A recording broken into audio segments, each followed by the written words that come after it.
Hello everyone, my name is Shivani Tyagi, your philosophy and ethics teacher. So today we are going to listen and understand COVID-19. Now COVID-19 was not just health crisis, it was social crisis, it was moral crisis and a philosophical reminder. Now let's understand this horror story by philosophy and what and how they linked it. When we talk about COVID-19, there were like different cases came to us, right?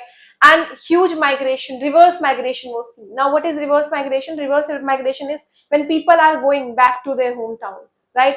People generally move from rural to urban, right? For this reason, so they can have better employment, better future, right? For these, like economic factors are there, psychological factor, different factors are there, right? But when there are people who are actually moving back to their hometown for different reasons, there can be psychological reasons and reasons like COVID-19, right? So reverse migration was seen over there, and there were different cases that were seen. And one of the case was Jyoti case. Now, what was Jyoti case?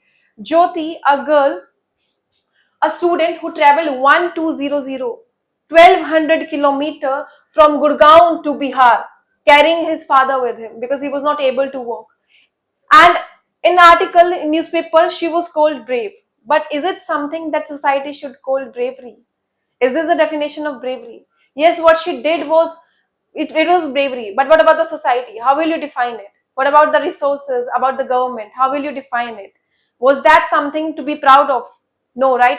At first, why she reached at this stage that she had to like travel at such long time, right? Now, next we have another case, Amrit Kumar's story.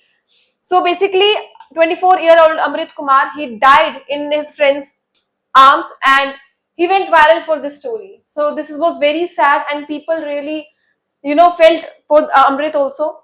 And this story tells us that how COVID-19 was, how impactful it was in a negative way, right?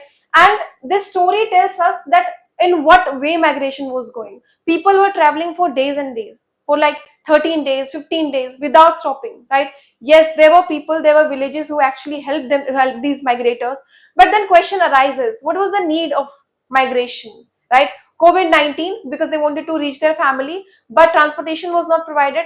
And it is totally understandable that situation was like very sudden, and to give such huge resources to people, it's very difficult. But then again, migration, these natural disasters, this tells us that there can situation that can arise and we should be prepared for it, right? Then you can see picture over here, this is a newborn baby he is carrying. So when they were migrating, right, they were going from one place to another, the stories are so haunting, they are so terrifying that we are still afraid to remember those faces, right? COVID-19 was not something that people were in their houses, right? They were making coffees and reels were like going viral. COVID-19 was more than that. If you'll read documentaries, if you'll understand the stories behind it, if you'll understand the psychological behind it, you'll understand how deep and horrifying the situation was back then.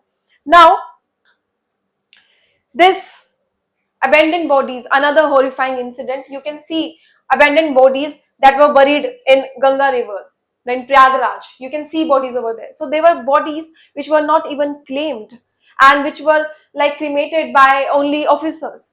So these incidents that we went through, and no doubt that we actually had this, differences. Like our mentality is different now after COVID-19. Our health is different now. Like people have different perspective about it because of COVID shield and another reason. But then being in a psychological factor, I think it's very huge. It impacted us in very negative way, right? So COVID-19 was something horrifying and we are so afraid to have it. Then train incident happened because people were migrating, they were going to their home.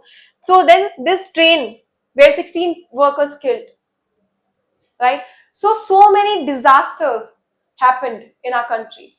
Then I didn't put picture over here for this reason because it was very, you know very tough to watch that kid.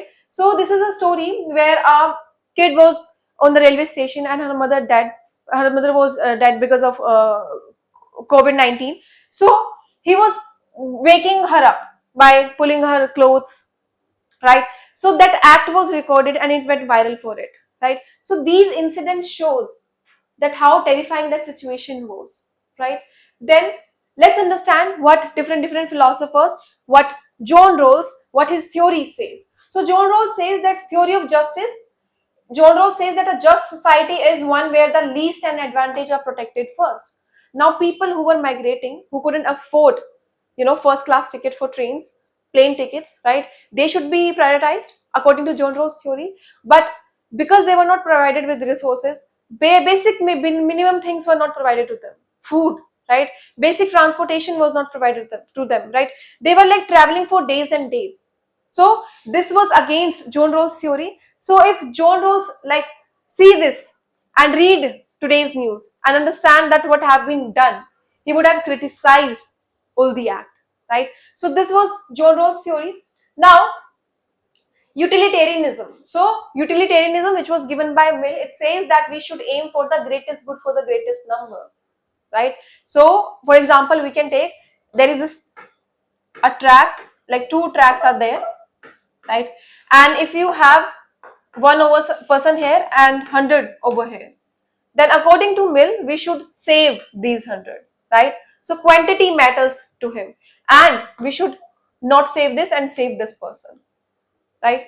So what if Mill would have been in this situation? Then he would have suggested that you should go for greater number of people, right? In COVID-19 also, he would have suggested different stages according to the quantity, according to the numbers, right? Then we have another philosopher, Kant. Now, according to Kant ethics, it says that treat human as ends, not means.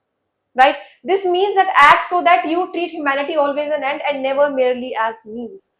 Do not treat them like resources.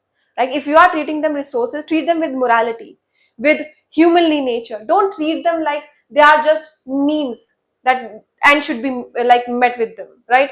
Treat them with morality, with human nature. Right? So this is what he was saying. And in COVID-19, like people, there were certain people who actually helped them, but also there were certain reasons for not helping because virus was spreading so fast, and it was like suggested to not touch each other or to be close to each other. So there was this reason. But again, there were certain things that we could have done for those migrants. But still, those people, like they were working for days and days and they faced that trauma alone. So being in a society, being in this culture, being in a religion, and every religion teaches us these humanly act, right? Like Kant ethics says that we should not treat them something, as an end, right? We should treat them as in like a mean. But this was something not done in COVID-19. Then we have Gandhi philosophy. Now what Gandhi says, that sarvodaya, that welfare of all, right? But the difference between rural and urban, this difference was seen. They couldn't afford, rural couldn't afford tickets. They didn't have resources much. Urban were also traveling, right? But because of the resources, the gap was seen between these two. The development was seen between these two. Infrastructure analysis was seen, right? So these were the factors that were seen in COVID-19, right? And how well we are prepared for such crisis, if we are prepared or not. So these were the circumstances that we were going through, we were analyzing. So he says that welfare of all, we should not discriminate between any person or any community, any religion or any society. We should treat them as one, right? This is what Gandhi says. But the difference between rural and urban was seen. So COVID-19 was a phase where it is not only terrifying and haunting to, read those theories and read those stories, but it is more than that. Philosophy is there. So if we would have implemented these philosophers in our life, I think things would have been different. These stories would have been different, right? So I'll be waiting for your answer in the comment section, that what you think about these philosophers and their theories related to COVID-19. We'll discuss it over there. Thank you.